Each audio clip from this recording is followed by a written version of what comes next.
This is a kind of a deal that I kind of been working on for like 3 years. It's Good, man. I met the owner about 3 years ago, and he just wasn't ready to sell yet. And he's 73 now, and he's kind of done with it now.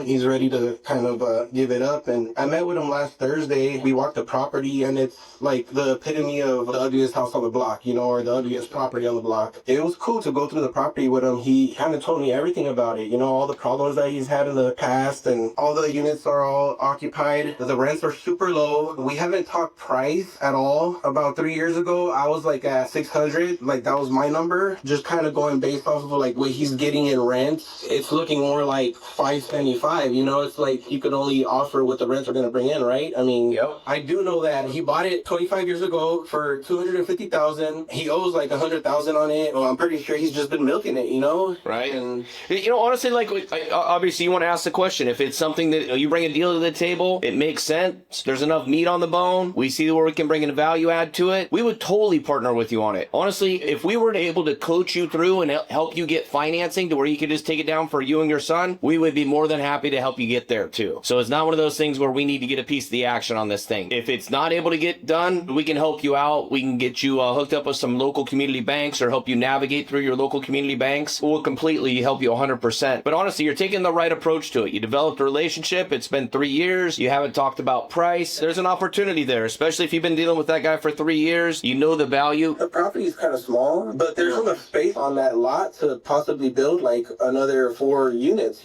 Yeah, that's good. If there's more property and stuff that's there too. But honestly, I'd look at it just as how it is, identify the things that it's going to take for the fix up and stuff on that. And then you don't know if this guy's undercharging on rents, you could possibly get him to a point where he's actually going to cash flow better if you gave him a little chunk down, or we figured out some way of doing an owner financing, and you can do the value add. I don't even know what the numbers are, but say that he's charging $850 or whatever for rent, it should be $1,500 or $1,200 or whatever it should be. You might be able to get him a payment design that's going to be better cash flow tomorrow than what he's getting today with the rents that he's charging. And then you can make enough money to get that thing to steadily cash flow for you and still take it down with a minimal amount of money down. Dude, you'd be killing it. Right, yeah.